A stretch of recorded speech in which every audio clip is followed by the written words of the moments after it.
Vamos a ver un capítulo de la era de la crítica, justo después del capítulo dedicado a Kant, lo que sería la parte del kantismo, los partidarios de Kant y los críticos de la filosofía de Kant. Es la segunda parte del libro de la era de la crítica, se llama la Aetas Kantiana, la Saeta Kantiana, y sería los críticos de Kant son Hamann, Herder, Jacobi y Schulz, y los defensores de Kant son Reinhold, Maimon y Beck. Entonces, digamos que Duque nos empieza por explicar cómo justamente los defensores de Kant son los que acaban con su filosofía, en el sentido en que al intentar realizar y culminar su filosofía resolviendo todas sus contradicciones, lo que hacen es desplazar su filosofía más allá de sí misma. Entonces el ejemplo máximo de esto sería Fichte, pero ahora vamos a ver todo el caldo de cultivo del desarrollo de ese desplazamiento que viene después ya a través de Fichte, y sería básicamente un paso de un idealismo subjetivo donde la realidad queda como algo exterior, como una cosa en sí, que es la que aporta el contenido. Sería el paso de ese idealismo subjetivo a un idealismo objetivo o absoluto, donde ese momento de la realidad queda integrado dentro del propio idealismo, ¿no? Bien, entonces cita una frase Duque de la Biblia que dice: Dios nos libre de nuestros amigos, que de nuestros enemigos ya sabemos guardarnos nosotros, como referencia a este final del kantismo por sus propios partidarios, ¿no? Entonces, bueno, pues digamos que tanto Hamann, Herder como Jacobi son nombrados como filosofía de la creencia porque la crítica que hacen a Kant es que en Kant desaparece la figura de Dios, ¿no? Entonces son tres pensadores antiilustrados, pero no por ellos nostálgicos o reaccionarios de retroceder a un momento anterior a la Ilustración, sino que digamos que hacen una crítica a la Ilustración asumiendo ya algunos de los aspectos críticos de esa propia Ilustración, ¿no? Entonces, utilizan el razonamiento discursivo y la crítica y se posicionan a favor de la certeza sensible, a favor de la historia y de la tradición. Entonces buscan como una especie de contenido positivo de lo real o de lo vivo frente a un razonamiento que ellos califican como frío, en el sentido en el que falta la divinidad o la religiosidad, ¿no? Entonces Hamann, de 1730 a 1788, es un tipo bastante curioso. Está en contacto con Kant, incluso Kant le pasa apuntes suyos, tiene como una especie de amistad con Kant. Escribe, le gusta la escritura en tipo polémico, o sea, es decir, refutar al contrario. Luego tiene muchas alusiones a temas religiosos del judaísmo, del paganismo, el cristianismo. Tiene escritos contra la masonería y contra Mendelssohn, ¿no? Entonces, bueno, en 1784 escribe 6 folios manuscritos de crítica directa a Kant, a la crítica de la razón pura, pero que no ni publica ni remite a Kant, pues por su amistad con él, ¿no? Entonces estos folios, esta crítica manuscrita, se la envía a Herder, ¿no? Herder luego será el que recoja esta crítica y desarrolla algunos de sus temas en libros ya que se hagan públicos, ¿no? Entonces, en este texto, Hamann lo que hace es criticar el purismo de la razón pura del entendimiento kantiano. Entonces dice que es una forma de escepticismo, falta la verdad, falta el contenido, falta lo real, falta lo vivo, falta Dios, ¿no? Entonces todo escepticismo se oculta bajo un idealismo. O sea, el idealismo kantiano desemboca en un escepticismo, bueno, respecto al contenido positivo, ¿no? Entonces la filosofía sería una mera abstracción o purificación a la que le falta la realidad concreta, ¿no? Esa realidad podría ser la tradición o la fe en la tradición, la experiencia de la vida y todo ello, que sería un poco la vida del pueblo, que sí tiene unas creencias inmediatas, ¿no? Pues se transmitiría a través del lenguaje. Le da mucha importancia a Hamann al lenguaje y cree que es un error en el caso de Kant el intentar que ese lenguaje sea neutral y sea una especie de demostrar algo a través de ese lenguaje como algo frío, ¿no? Esa neutralidad lo que hace es que pierda el contenido de la transmisión, pues de todo lo que hemos dicho, ¿no? Entonces, bueno, hay una crítica al racionalismo de la modernidad, la ilustración sería el resultado de esa modernidad. Entonces, bueno, hay un acercamiento hacia las posiciones románticas.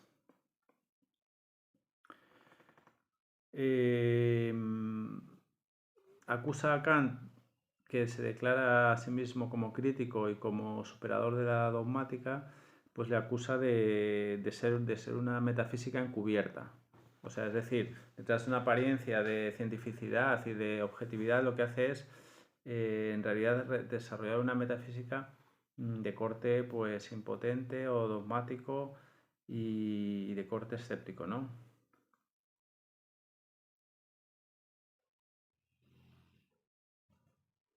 Critica las matemáticas, porque, bueno, pues Kant habla mucho de los juicios analíticos y de las matemáticas y todo eso. Y bueno, pues dice que este tipo de filosofías así formales, lo que son ilustradas, son un rechazo de lo material, del contenido positivo y una búsqueda de un refugio en lo racional e ideal como si fuese lo muerto, ¿no? Lo, digamos, atemporal, ¿no?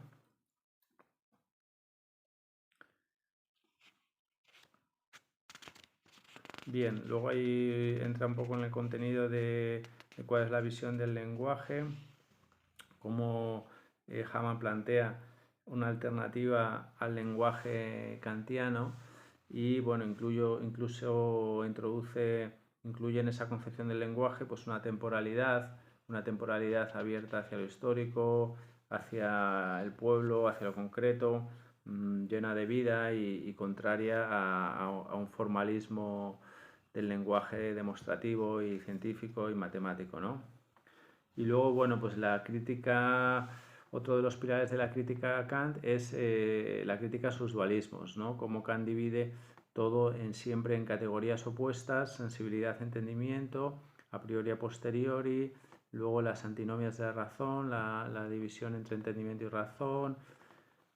Eso por un lado. Luego falta la objetividad, o sea, es decir, que el método crítico se mantiene en el fenómeno y el fenómeno es una correlación subjetiva, ¿vale? Luego pues vendrá la crítica, bueno, al tema de la cosa en sí, ahora lo vemos tranquilamente. Entonces, bueno, frente a esta ilustración que concibe como reduccionista y abstracta, pues Hamann habla, por ejemplo, de Giordano Bruno, que ya contenía dentro del principio de la concepción del universo, de la realidad, contenía la oposición.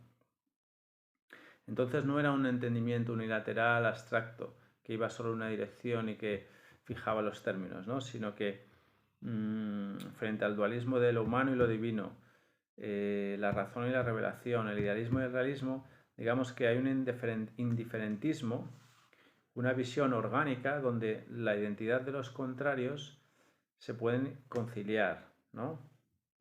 Entonces,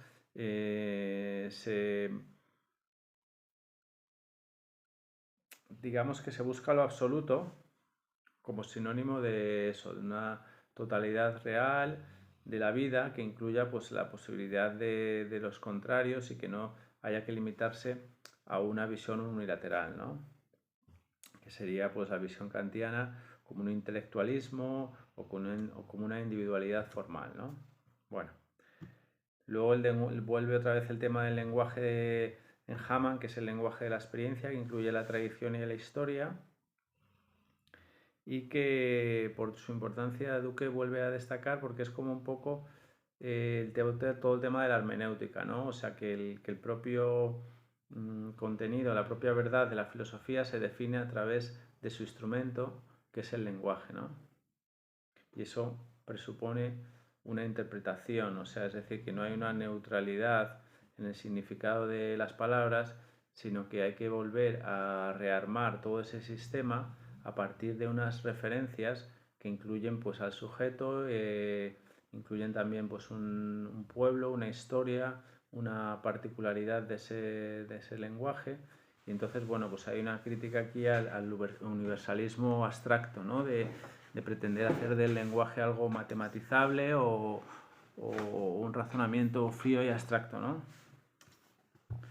Entonces Hamann dice que ese lenguaje abstracto lo que hace es disolver las contradicciones y no puede transmitir la verdad del cristianismo, ¿no? Bueno, en todo caso concluye esta parte Duque diciendo que es un pensador pues bastante difícil de clasificar, que tiene unos toques místicos, provocadores, transgresores, originales y que en todo caso, pues bueno, muy original en sus ideas que luego otros autores viven o cogen de él, pero digamos que no desarrolla esas críticas de forma sistemática ni suponiendo ningún peligro ni para Kant ni para las escuelas, ¿no? Entonces, bueno, pues pasamos a Herder, que es un poco el que recibe el manuscrito de Hamann y lo desarrolla ya de una forma más sistemática.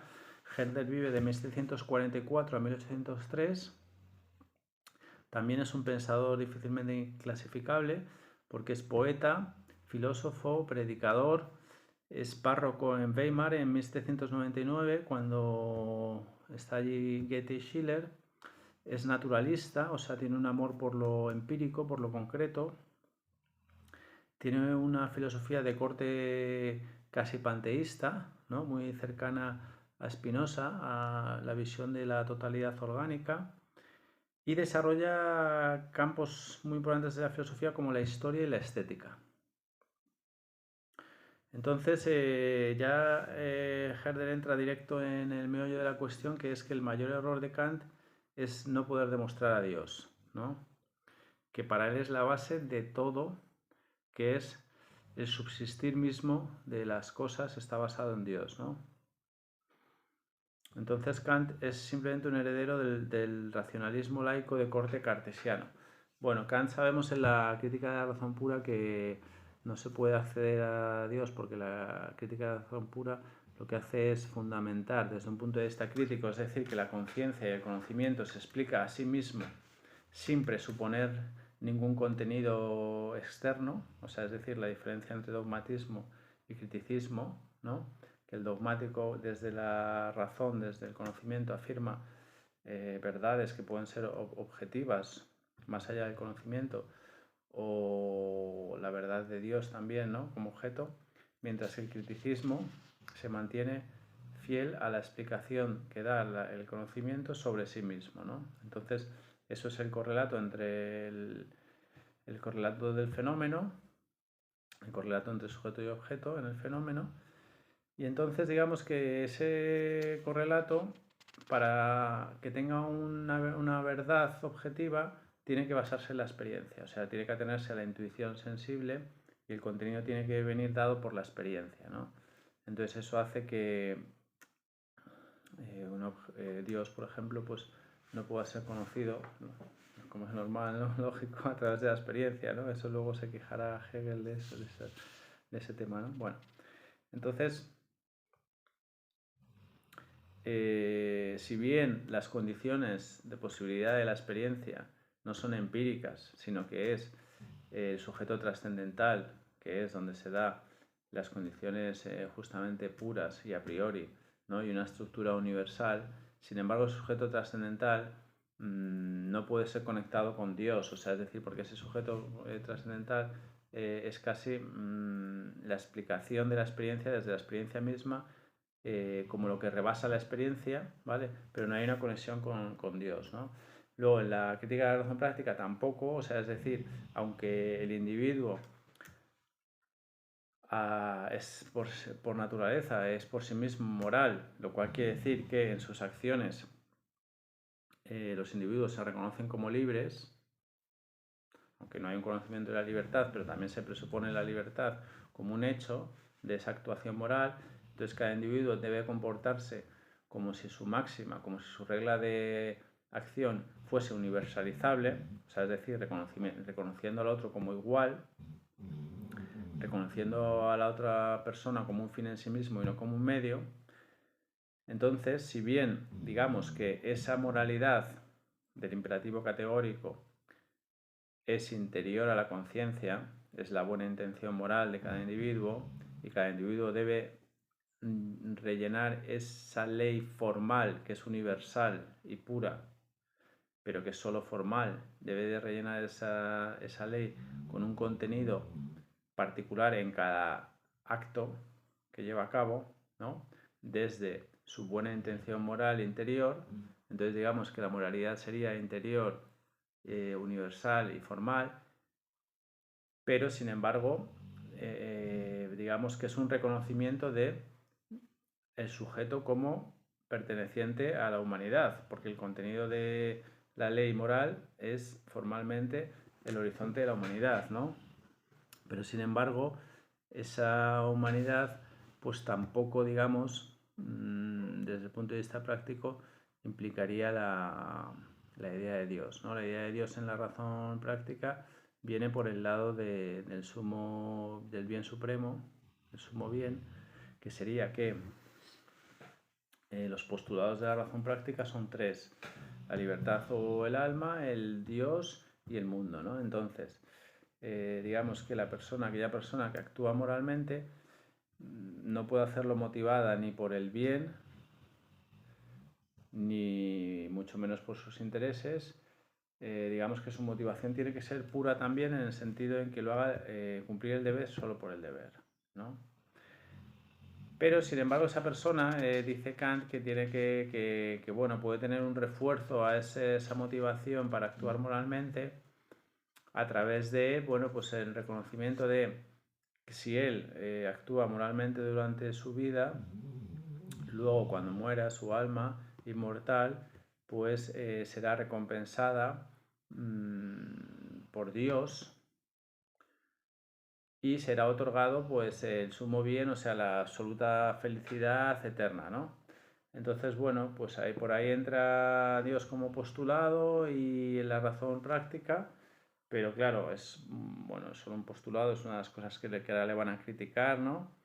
Y por el lado de la religión igual, o sea, siempre es como la aproximación de Kant es un poco débil en el sentido de formal. Por ejemplo, la religión dentro de los límites de la razón, pues digamos que la base de la religiosidad no es ni la religión positiva, ni la Biblia, ni las escrituras, o sea, es decir, no es ni la Iglesia, ni los creyentes, ni la tradición que ha ido transmitiendo, heredando ese sentimiento, ¿no?, a través de una comunidad, sino que es la ley moral interior, es lo que tú tienes de divino y es lo que hace que tú, cumpliendo esa ley moral, actúes ya acorde con los principios de la religión, ¿no? Bueno, entonces tampoco en la crítica del juicio aparece Dios claramente, ni mucho menos, ¿no? O sea, aparece... Sí hay direcciones en las que se puede encajar la idea de Dios, por ejemplo, la teleología, la ordenación del mundo con fines teleológicos, ¿no? O sea, digamos que el mundo aparezca a la conciencia como ordenado según unos fines, parecería que ha sido creado según un orden inteligente por una conciencia o por una voluntad absoluta, ¿no? El juicio también teleológico de los seres orgánicos, donde se va más allá de las partes y se pone el todo como sentido de las partes, también eso apunta un poco en esa dirección. El juicio estético también, ¿no? Por ahí hay elementos que trascienden, digamos, o que van más allá de la mecánica y de la representación, de la crítica de la razón pura, del conocimiento científico moderno, ¿no? Pero bueno, en todo caso, para estos autores, empezando por Herder, todo eso es completamente insuficiente y supone una caída en el ateísmo, en el escepticismo o en el nihilismo, ¿no? Kant se defiende frente a eso diciendo que solo restringiendo la religiosidad y aceptando la crítica moderna a esa religiosidad puede seguir manteniéndose la religiosidad a lo largo de la modernidad, ¿no? Entonces él lo que hace es restringir todo el campo teórico de conocimiento. No se puede conocer y no puede entrar en ese campo Dios ni la religión, pero queda abierto el campo de la fe, de una fe racional en Dios, ¿no?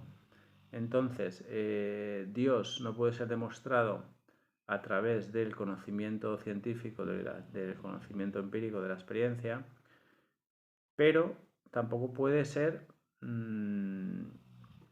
demostrada su no existencia, ¿no? Entonces,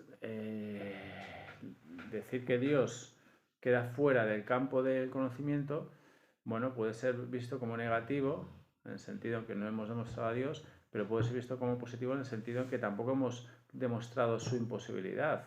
Entonces queda abierto el acceso a Dios a través de la fe racional, que serían los postulados de la razón práctica.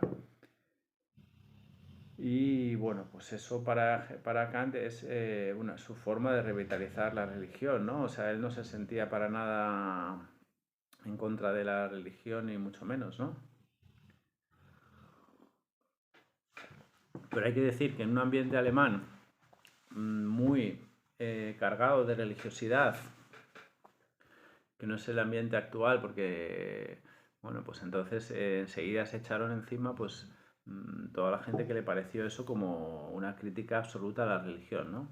Entonces, para Herder, por ejemplo, Dios es lo único que subsiste y lo que da subsistencia a todo lo demás, ¿no? Todo perece y es dependiente si no existe la idea de Dios y si no está Dios detrás de ello, ¿no? Hay una revelación que es orgánica o inmediata también, y Dios es la fuerza y el poder, ¿no?, de la realidad y del todo, ¿no? Entonces, mientras que en Kant lo incondicionado es solo una tendencia de la razón, que no se puede objetivar como conocimiento y que queda solo como, digamos, como el dibujo global, sistemático del sistema, pero como formal, ¿no?, sin contenido. Para Herder lo incondicionado es lo único verdadero, a partir de lo cual todo lo condicionado adquiere sentido, ¿no? O sea, no tiene ningún sentido lo condicionado sin lo incondicionado. Entonces, bueno, esta visión es una especie de naturalismo panteísta que se hace efectivo y se percibe de forma histórica, ¿no? Porque él desarrolla mucho el historicismo, ¿no?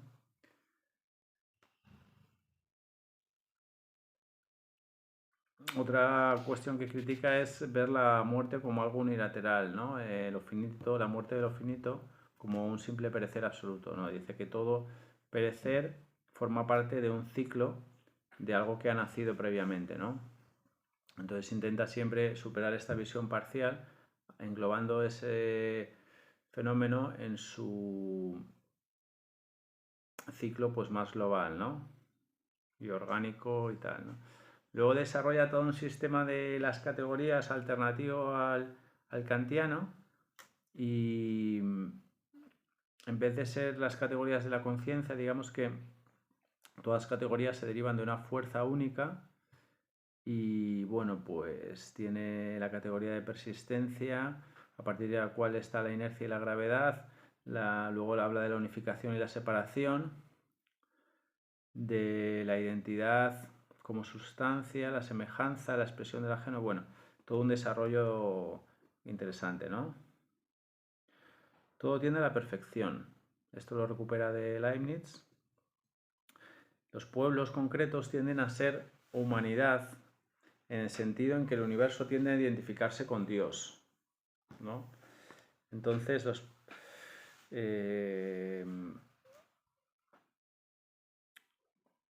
digamos que recupera la historia concreta de los pueblos. Hay pueblos, los pueblos son algo concreto y plural, pero que tienen una evolución hacia esta universalidad de la humanidad, ¿no? Luego digamos que todo su planteamiento es antagonista a Kant, o sea, es decir, niega el mecanicismo y plantea lo orgánico y lo vivo como alternativa. Frente a la libertad, que ve como abstracta, plantea el amor como alternativa. Dios no es una conciencia moral, sino que Dios es Dios. Y busca el monismo, ¿no? La superación de los dualismos, ¿no? Entonces, bueno, Herder acusa a Kant y a su criticismo de ser nocivo para los jóvenes teólogos de la época, ¿no? Critica todas sus formas de dualismo entre lo formal y lo material, la sensibilidad y la espontaneidad, las facultades de conocimiento, y recupera la idea del lenguaje de Hamann, o bueno, la desarrolla. Dice que el lenguaje es la guía de todas las tablas de las categorías, es natural del ser humano, es el buen sentido de la realidad, la capacidad de captar la realidad de forma unificada. No hay una división de facultades, sino que hay una actitud existencial, ¿no? O sea, digamos que el lenguaje es como una extensión existencial del ser humano que hace que aprenda la realidad, ¿no? Es el vehículo de la verdad y del pensar, pero es además expresión de un ser inmediato concreto. O sea, ni hay imparcialidad, no se busca para nada ni lo a priori ni lo universal, y sí hay pues un posicionamiento y un ser particular y concreto, ¿no? Por eso el lenguaje está vivo y da sentido al mundo de forma inmediata, como pueda ser pues a través de los pueblos y tal, ¿no?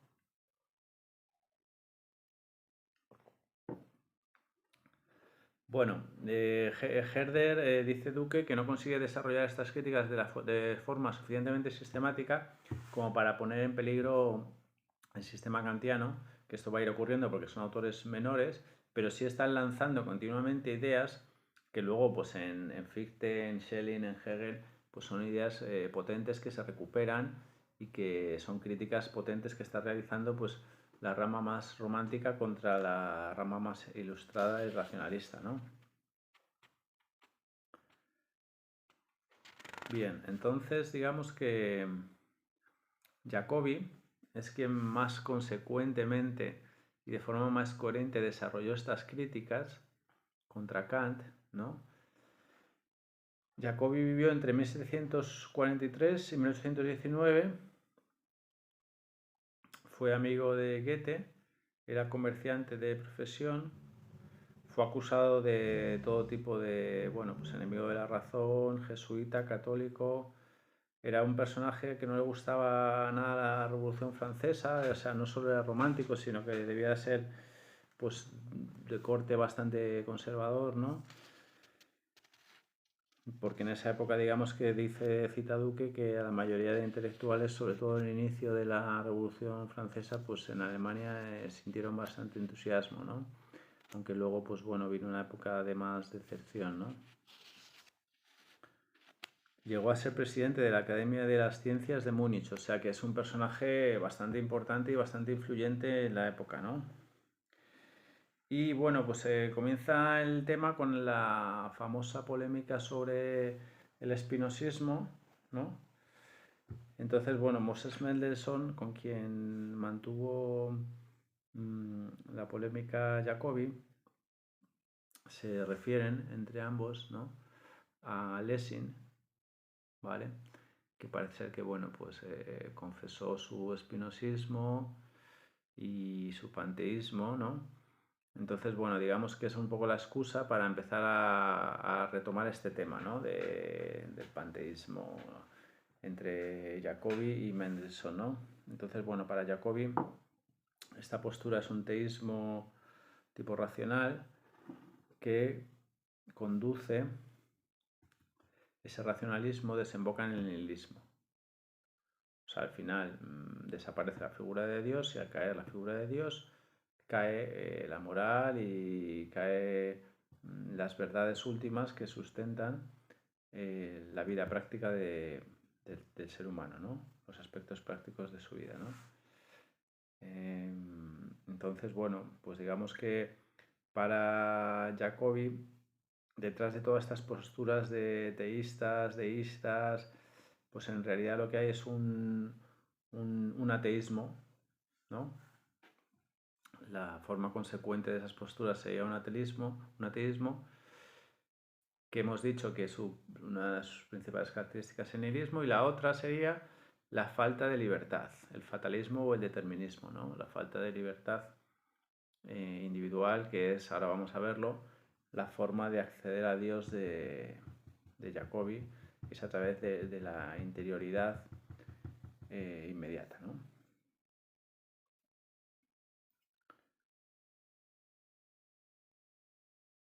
Bueno, en todo esto hace una referencia Duque a la intervención de Kant en esta polémica de Jacobi.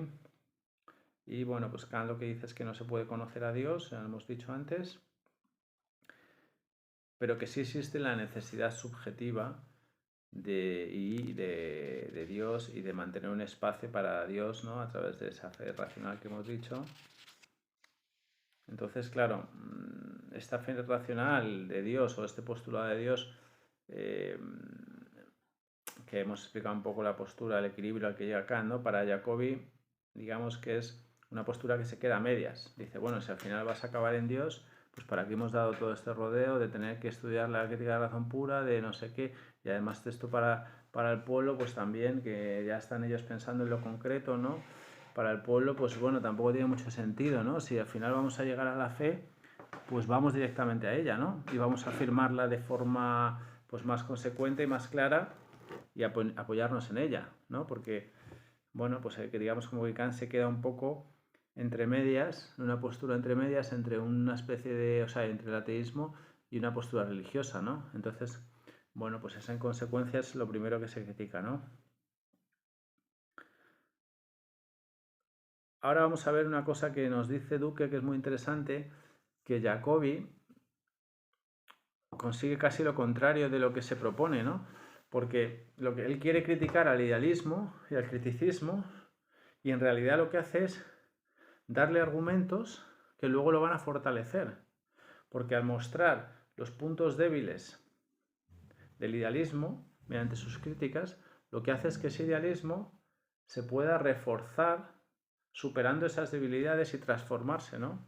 Entonces, esa es una de las paradojas de Jacobi, es esa, ¿no? Que consigue el objetivo contrario al que se había planteado al inicio.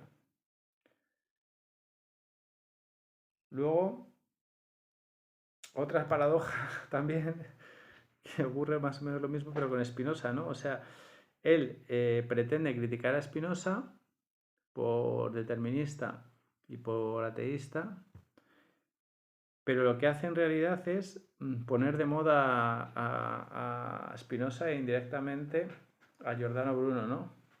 De forma que al final pues está muy presente en toda la época a través de Schelling y de Hölderlin y el concepto de sustancia, pues está, sí, el idealismo pasa a introducir, a contener ese momento de la sustancia, ese momento de la realidad, de lo absoluto, en todo el idealismo, ¿no? Bueno, Por ejemplo, pone el ejemplo de Hegel, cómo va a tomar este concepto de sustancia absoluta de Schelling, Spinoza y de Hölderlin, y cómo Hegel es la unidad de este lado objetivista de la sustancia junto con el lado subjetivo que toma más de Kant y de Fichte, ¿no? Esa combinación. Bien. O sea, nos va dando pistas Duque, que está pensando ya en Hegel desde el principio, ¿no? Bueno, entonces,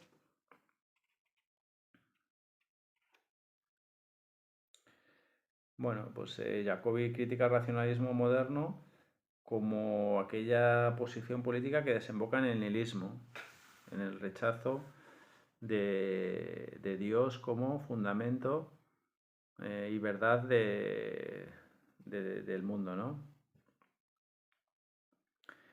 Entonces, bueno, esta negación de la religión es el problema y toda su propuesta es recuperar esta verdad en Dios, que es la verdad del todo, o sea, es el todo como verdad lo que se quiere recuperar, ¿no? O sea, es decir, el racionalismo lo que hace es dividir la realidad en unas partes que son interdependientes y que la ciencia puede conocer de forma particular, pero digamos que pierde la verdad del todo, que es Dios, de lo que se está hablando ahora, pues es de Dios, ¿no? De esa verdad del todo.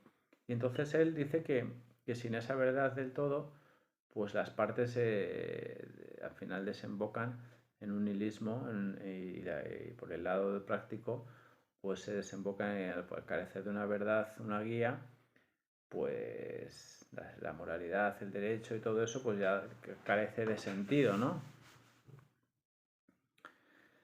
Bueno, entonces para Jacobi la idea es recuperar a Dios como verdad del universo mismo, ¿no?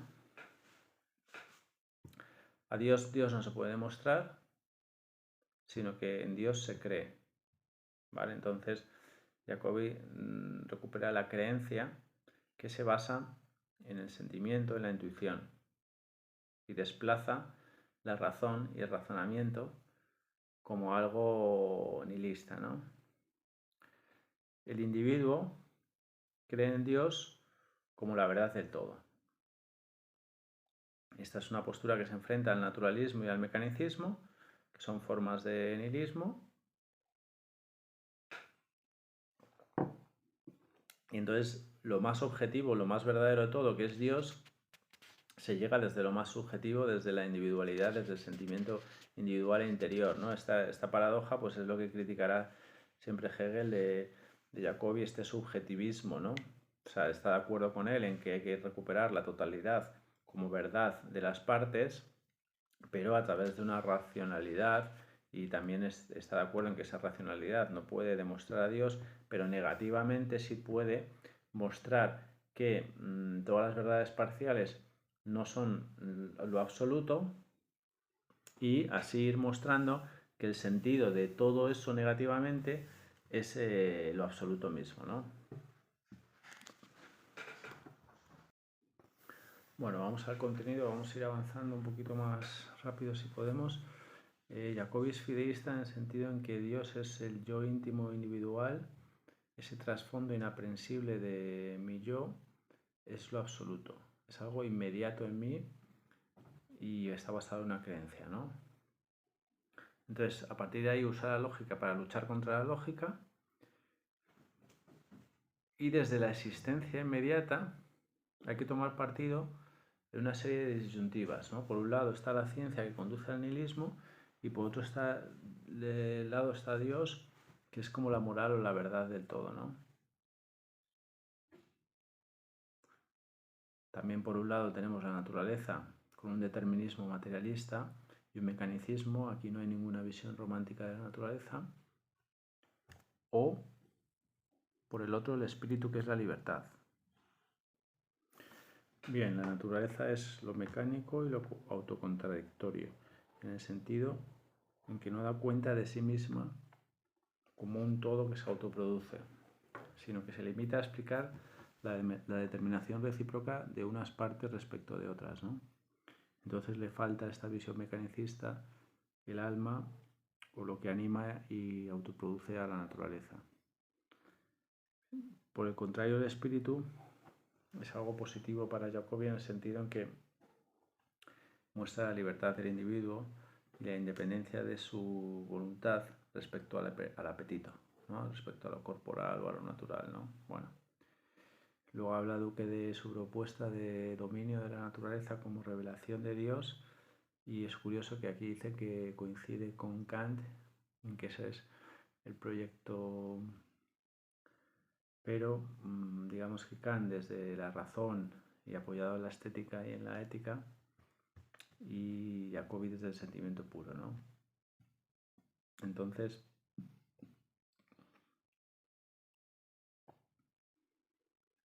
el sentimiento es el órgano incorpóreo para percibir lo suprasensible. La intuición inmediata, ¿no?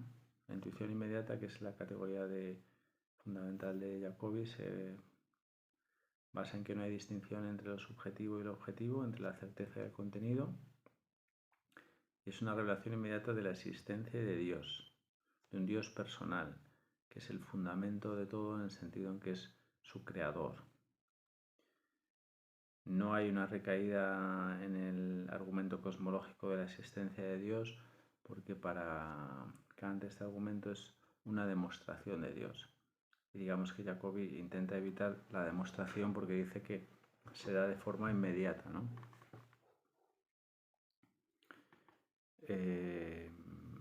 Dios es un hecho inmediato, y bueno, en esta inmediatez ya es criticada por Fichte, por ejemplo, en el sentido en que cree que ahí faltaría la libertad, ¿no? Bueno, la mayor contribución de Jacobi se produce por el lado de Spinoza, en la recuperación de filosofía. Él es consciente de que Spinoza es un pensador creyente, por ese lado lo acepta, pero el espinosismo sí tiene una de sus variantes, y una de las más consecuentes es el ateísmo y el fatalismo o determinismo, ¿no? Aquí hay toda una corriente romántica entre Giordano Bruno, que era cabalista, Spinoza, Herder.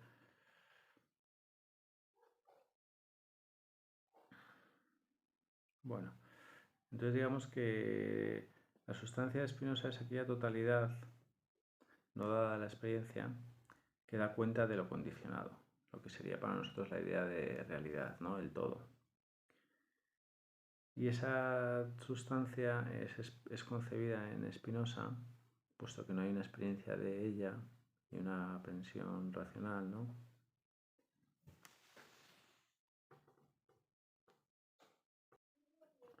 Entonces digamos que esa totalidad es aprendida a través de la negación de la determinación. Cada determinación es parcial, y como determinación parcial es la negación de todo lo demás, ¿no? Luego esta negación es a su vez negada. La sustancia es lo puramente positivo, lo capaz de contener todas esas negaciones, ¿no? Para Jacobi esta sustancia es una sustancia ciega, o sea, es decir, le falta la libertad individual, una particularidad o singularidad que se autodetermina, es independiente y que no es solo una parte condicionada por otras partes, sino que es capaz de ser por sí misma, ¿no? Como una especie de todo por sí mismo, ¿no? Entonces, bueno, esta temática es la que luego recuperará todo el idealismo alemán, en el sentido en que es la relación entre lo infinito y lo finito. Lo infinito no puede ser simplemente una identidad vacía, en el sentido de no incluir dentro del universo la libertad. Toda la filosofía de la naturaleza buscará la posibilidad de incluir dentro de la naturaleza la libertad, y por el lado finito no puede ser simplemente una mera suma de partes, o sea, es decir, que lo finito no sea una mera suma de partes, sino que dentro de lo finito tiene que haber una parte que sea expresión del todo, ¿vale? Entonces digamos que el individuo, la persona, es como un absoluto en sí mismo, ¿no? Es un poco la idea que lo que había desarrollado Leibniz a través de las mónadas, ¿no? Que es una singularización de lo absoluto. Cada mónada es lo absoluto mismo, pero hay una pluralidad, una multiplicidad de nómadas, ¿no?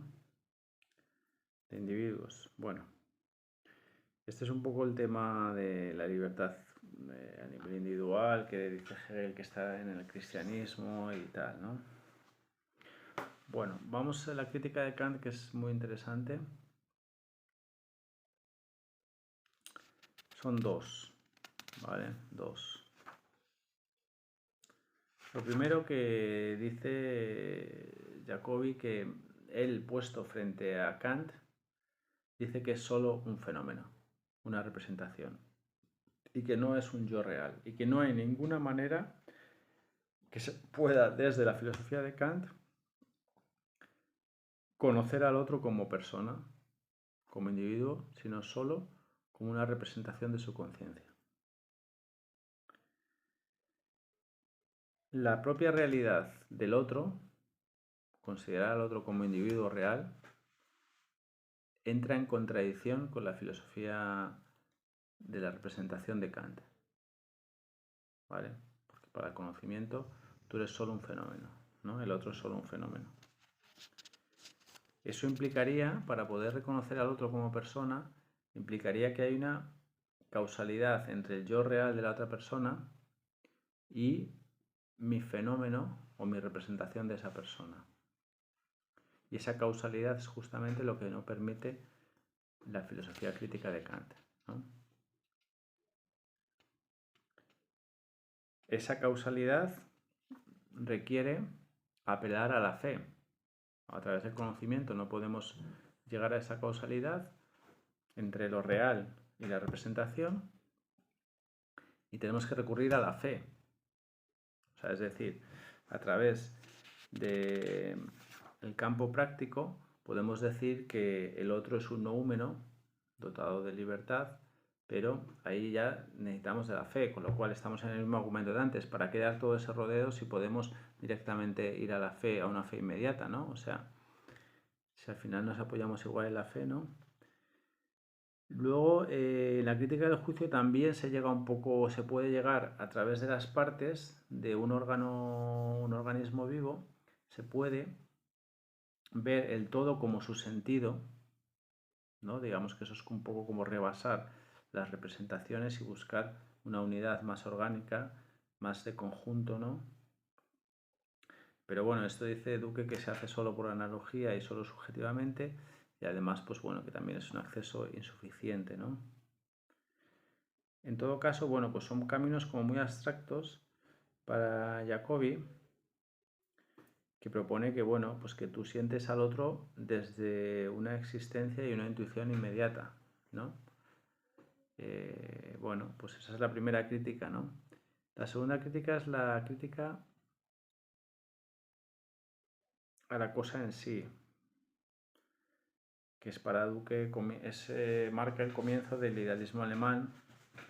Es un libro escrito por Jacobi en 1787 que se llama Sobre el idealismo trascendental, y a través de la tematización de la cosa en sí, el realismo vergonzante o incoherente contenido en la filosofía kantiana muestra la contradicción que hay, la contradicción más fuerte que hay dentro del sistema kantiano, que luego se intentará resolver. Todos los autores van a girar en torno a ella, ¿no?